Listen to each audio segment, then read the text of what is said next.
Blumenthal doesn't hold back. He tells Patel, "You failed your first test."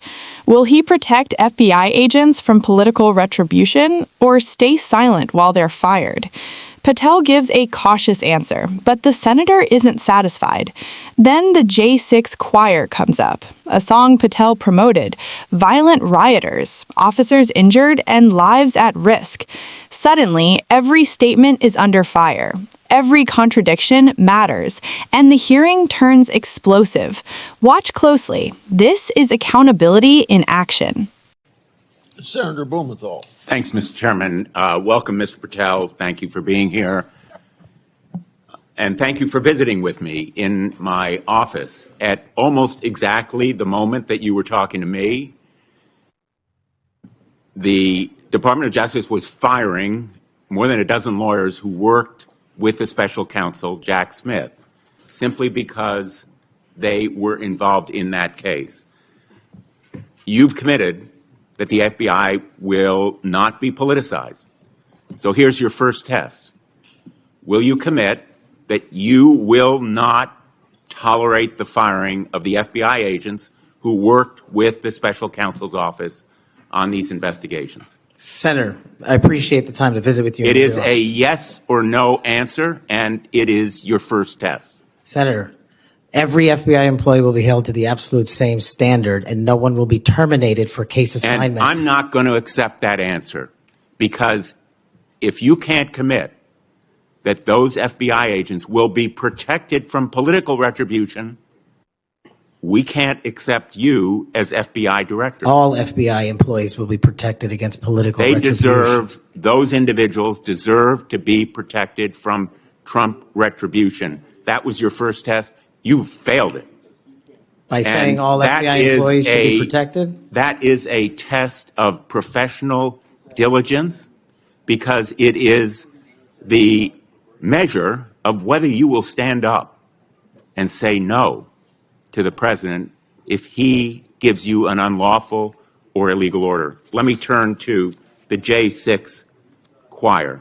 You know who the J6 prison choir is, don't you? It's been referenced earlier, yes. And you know about the song that, in fact, you produced, you promoted, and you used to, as you put it, raise awareness and support for the political prisoners still locked in jail. Those J6 choir, were they political prisoners? I don't know everyone in the J6 choir. That's what you said. That's correct? Not how I read it, Senator. This is your tweet. That's your whole statement. Well, you won't stand behind your own statements made in tweets, countless of them. As a matter of fact, as you put it to Steve Bannon on his show, then we went into a studio and recorded it, mastered it, digitized it, and put it as a song, now releasing it exclusively in the War Room. That was the J6 prison choir song. And all proceeds were given away to charity to help families and you in called need. them political prisoners. Julian Cater, do you know what he did? I don't know who that is, Senator. Well, he's one of the J6 prison choir. You seem to know more about it than I do. Identified in a court filing. And you're saying now you don't know who he is? You glorified him and the rest of that choir? He's the one who sprayed U.S. Capitol Police Officer Brian Sicknick with pepper spray. Officer Sicknick died the next day. Cater admitted his violence. He pleaded guilty to assaulting a political officer, a police officer. Do you believe that Julian Cater was a political prisoner?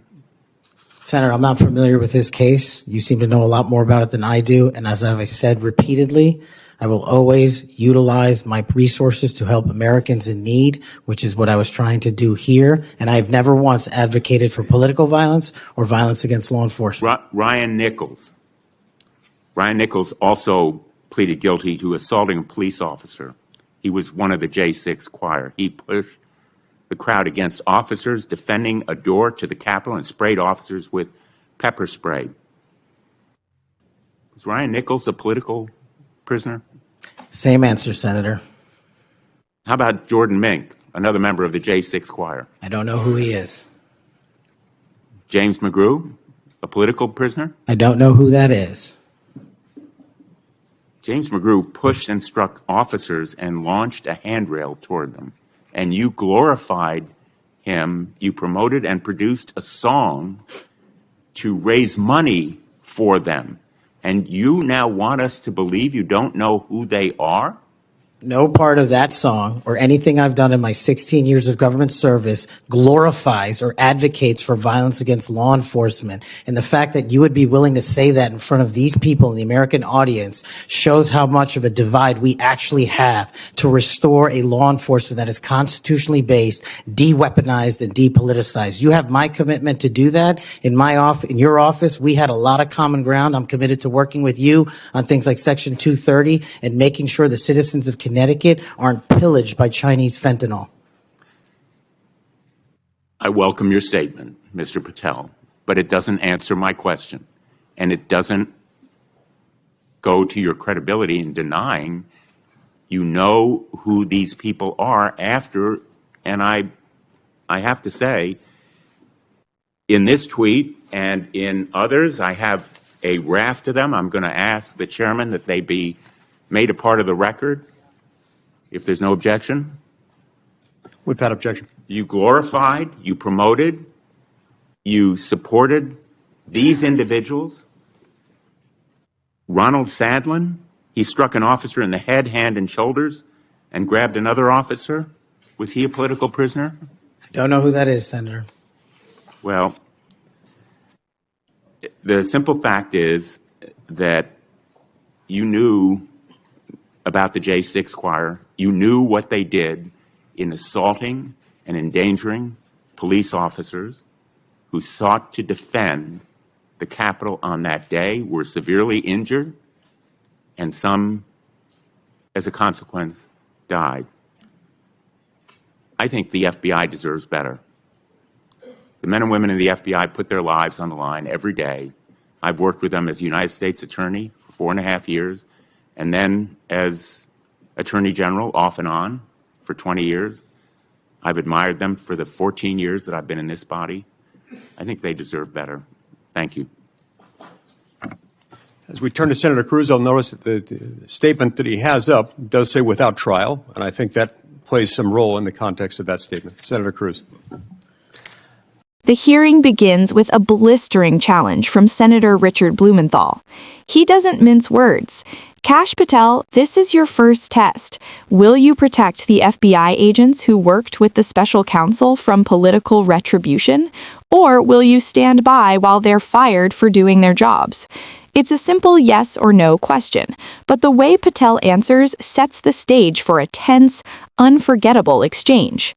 Patel tries to frame it broadly, saying all FBI employees deserve protection.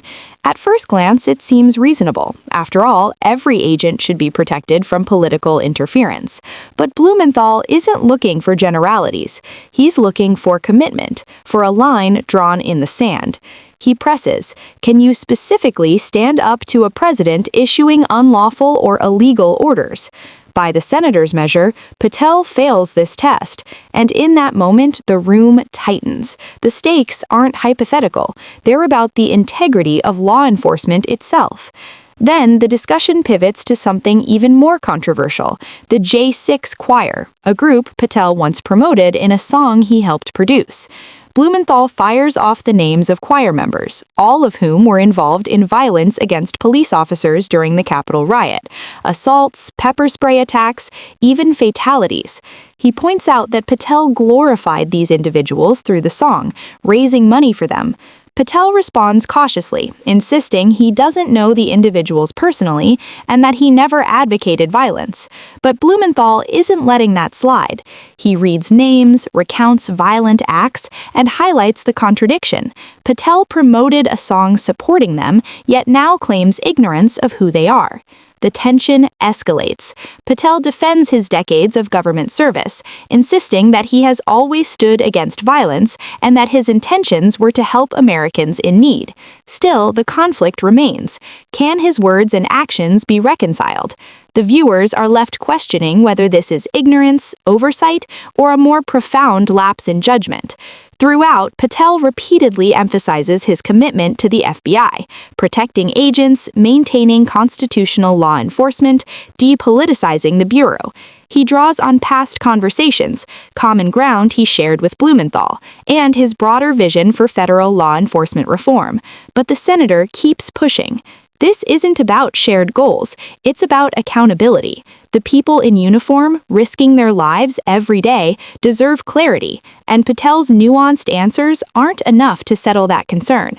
What makes this exchange gripping isn't just the political theater, it's the collision between principle and action, between intent and consequence. Patel is experienced, measured, and deliberate, yet Blumenthal forces him into sharp corners, where every statement is scrutinized. The hearing becomes a masterclass in congressional oversight, showing viewers how accountability works when questions are direct, detailed, and unrelenting. For viewers, the key takeaway is understanding the balance required in federal law enforcement leadership, protecting employees, upholding constitutional principles, and navigating political pressure without compromising integrity. This is more than a hearing. It's a lens into how decisions at the top ripple across an entire institution tasked with enforcing the law fairly and safely. Stay with this story, because beyond the rhetoric lies a deeper lesson about checks, balances, and the real-life consequences when leadership and accountability collide. And as Patel moves forward, every action he takes will be measured against this first test, a moment that will define both his credibility and the confidence of those who serve under him.